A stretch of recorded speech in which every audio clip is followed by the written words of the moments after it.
All right, we'll open for coach questions for Coach Jason Barr. Go ahead.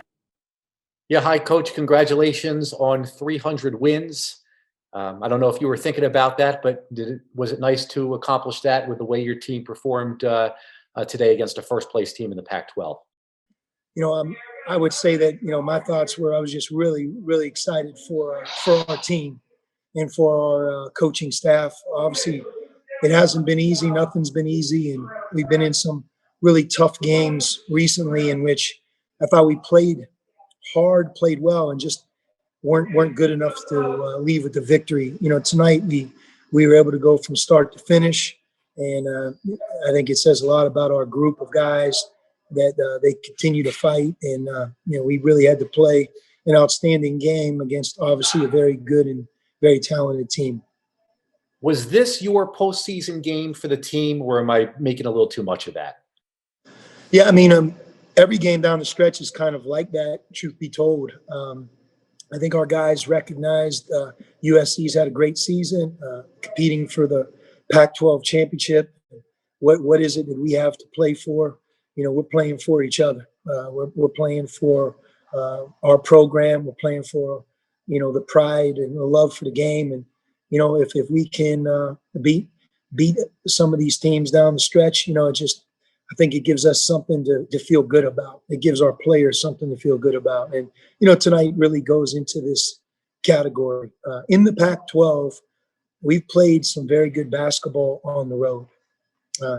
We certainly didn't defend the other night against UCLA, and I have to credit UCLA as well.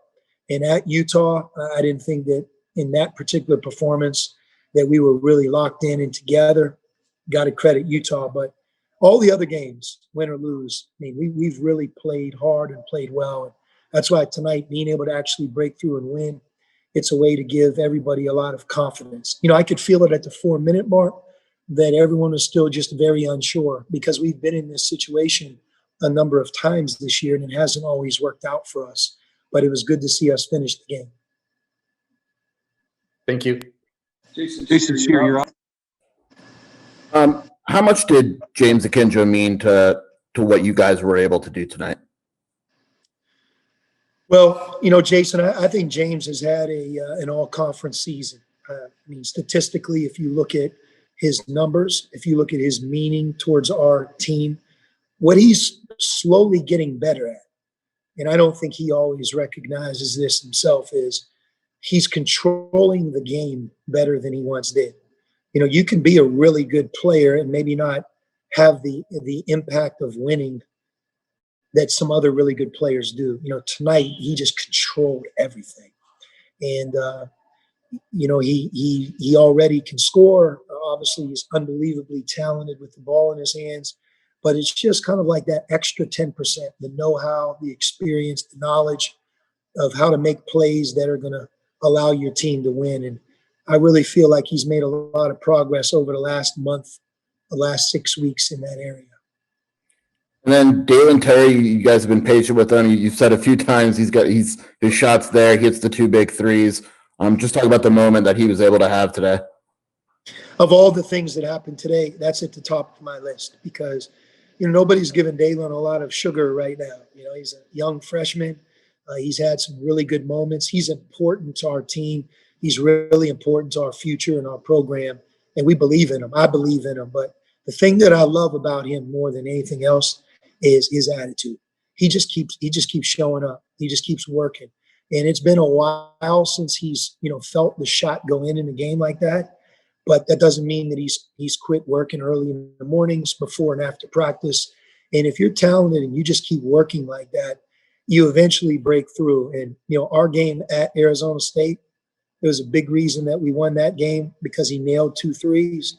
And tonight was the same. Today was the same. So it's great to see a young guy who has a great attitude get some well-deserved recognition and make the plays that he made tonight. Bruce Pasco. Sean, I was just wondering, the 2 really good rebounding teams out here tonight. You guys got the best of it. Does it come down to just wanting it more, that kind of thing tonight? I mean, did you see that in your guys? the way you handled? Well, we did not rebound as well as we could have against UCLA, and it's very deceptive because they just didn't miss in the second half. I mean, so there were no rebounds to get, but I thought UCLA really set the tone in the first half because they were 0 for 10 from the 3-point line, which they're not going to continue that, and yet they were down only 1 point. And why was that? Because they were the tougher team, and they got some really key second shots in the first half. And I thought it set the tone for a lot of things in that game. We really talked to our guys, our team, a lot about that. That doesn't mean that they're going to respond, but they did. We were much more focused, much better physically. I mean, I think Azuolas had 12 rebounds at the half today, which, if you have 12 rebounds at the half against USC, that's an extraordinary effort. But the rebounding margin was a big reason that we won. And like I've talked about throughout the season, each of us as teams have our strengths. And in games of meaning, you have to bring your strength to the table. Against Oregon and against UCLA, we weren't able to benefit. We weren't able to bring that strength of rebounding to the table, and we lost both. Did you see that coming in practice then yesterday, this morning? I mean, a difference, did it surprise you at least at all or no? No, I mean, we're a good rebounding team, and, you can only do so much in practice right now. We had a very quick turnaround. It's more about the discipline of being focused, being ready to go, being prepared. And our team was mentally ready to go tonight. We were prepared. And even if we would not have won the game, that's how I felt watching the game. Okay. Thanks. Brian Peterson. Coach, you've lost the front end of a Thursday, Saturday 4 times this year. Now you've won 2 of those coming out of it 2 days later, but have seemed to always play better in that second game. Is there something that you're doing in between, or is it because you have fresh information to work off of? No, I mean, I understand why you asked the question. I mean, historically, if you looked at how we would play in the Pac-12 on that first game, I don't have it in front of me, but I think for the most part, we've been very good in that first game. But each team, each season's different. Sometimes it's the order of games, who you play first versus who you play second. But what's really difficult is to lose the first game and learn from it, put it behind you, and bounce back and get that second game. And especially when you're on the road here in LA. So I really credit our coaching staff and our players for really being able to bounce back and do that. Thank you. Justin Spears. Coach, that one possession where Christian had the technical foul and it turned into like a 6 free throw possession, that could have been a swing in favor for USC. How did you think, your team was able to respond despite that? We responded. I mean, look, I love Christian, and man, he's one of our hardest workers, and he's improved, and he's really important to our team. But we've addressed that with him, and he's a great kid. He gets frustrated with fouls, like a lot of big guys do. Doesn't feel like he's getting the call, or the call's not made right, and he reacts. And we talked to him a lot about that last year, especially down the stretch. We've addressed it this year, and he's got to learn from it. That's not a good play. I mean, I don't mean this in any other way, but I got the officials. I mean, I'm the coach. Yeah, it's up to our players to play. So we'll address it, but we're fortunate because it's plays like that that oftentimes turns the tide of the game. And we played through it and we bounced back. So I'm glad that happened. And Azuolas this year, he's had, I think, 47 points and 23 rebounds against USC. Considering the front court and the guys that they have, what does it say about Azuolas and maybe the potential that Well, he's just more at ease playing against front court players, even if they're great players, because he's very good himself. Where we've struggled with matchups is forcing and really asking him to guard wings and smaller fours, right? The skilled player where, that's difficult for a 19-year-old freshman. But I think that's one of the things that's really developing him as a player is that defensively we're asking him to do so many different things. And on offense, sometimes he's being guarded by smaller, quick players. Sometimes he's being guarded by bigger guys. And every time that he plays, I think he gets more and more comfortable. But he had a really good game tonight. I didn't even see how many total rebounds did he end up with?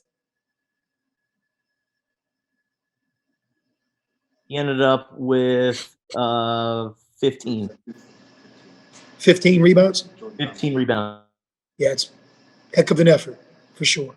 Thank you. And Jordan Brown, I thought Jordan Brown, this was one of his overall best games as well. And if you think about Christian having foul trouble and playing 10 minutes and fouling out, well, somebody had to really step up. And, I thought it was like a 1-2 punch. It was Jordan Brown and Azuolas that both did a great job inside. Steve Rivera. Yeah, Sean, I think one of the commentators said at some point in the second half, you were very confident. You told them that their team would come out and play hard, very hard. You were not concerned about that. What gave you that indication? I feel like I have a good pulse of our guys. We were disappointed in how we performed against UCLA, especially in the high effort department. And we addressed it. And I felt like we would be ready to play. And maybe this might be a silly question to you, but when you get back on the plane or have gotten back on the plane or at home and you have time to reflect when you're alone and say, where has this team been? Do you think about that every time and again? For sure. I mean, it's challenging for every team right now. I mean, we started our COVID protocol in August. We've dealt with the unknown. I mean, I remember our first trip to Santa Cruz when we played Stanford, and everybody was scared on the plane. We had double masks, gloves. We got to the hotel, nothing felt right. I mean, I really admire the guys on our team.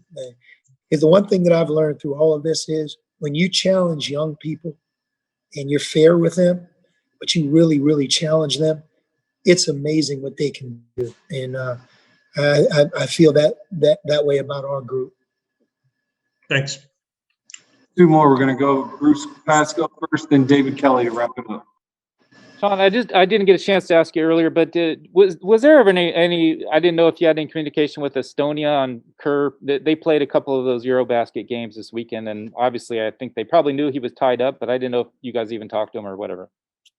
No, it made sense for Kerr to have a chance to play for his national team when he wasn't eligible to play for us. But Kerr's really helping us. He's meant a lot to us. I mean, how many charges has he now taken? When you look at the total charges that we've taken this season and the total charges that Kerr's taken in 6 games, that alone has really helped us, But as you can see, his shooting, his ability to move the ball, some of our best offensive plays, he's in the game. And he just has an energy about him that's contagious. He's a fun guy to have on your team. But he's focused right now on finishing the season and going to school and doing all those things. Okay. And I was just wondering how you approach this week coming up. It sounds like you're figuring you're not going to be playing Oregon. So do you kind of look at this like this is the end of the season, you're coming up, or how does that work when maybe you don't know, or do you know? We really don't know. I mean, we're approaching it that we only have 2 games left on our schedule. Maybe something will change this week. But that's how we're approaching it right now. All right, thanks. We'll wrap it up with David Kelly. Hey, Sean, with Jordan Brown's performance tonight, it was very reminiscent of that opening game against Grambling. Just maybe what does he need to do to kind of be a consistent double-double guy, like what we saw in that opening game and then what we saw again here tonight? He just has to get older. He has to get more experienced. Jordan, by the standards of the game, isn't a very experienced player. His freshman year at Nevada, although he had a role, he was on a very veteran team and his role wasn't great. A year ago, although he practiced with us, he never played in a game last year. And then COVID affected him about as much as anybody.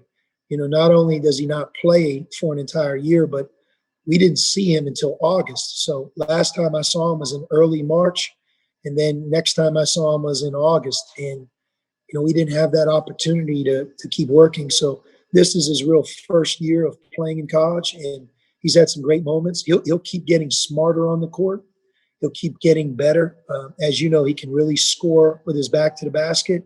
And now rebounding, being a better defender, just learning, being a better passer.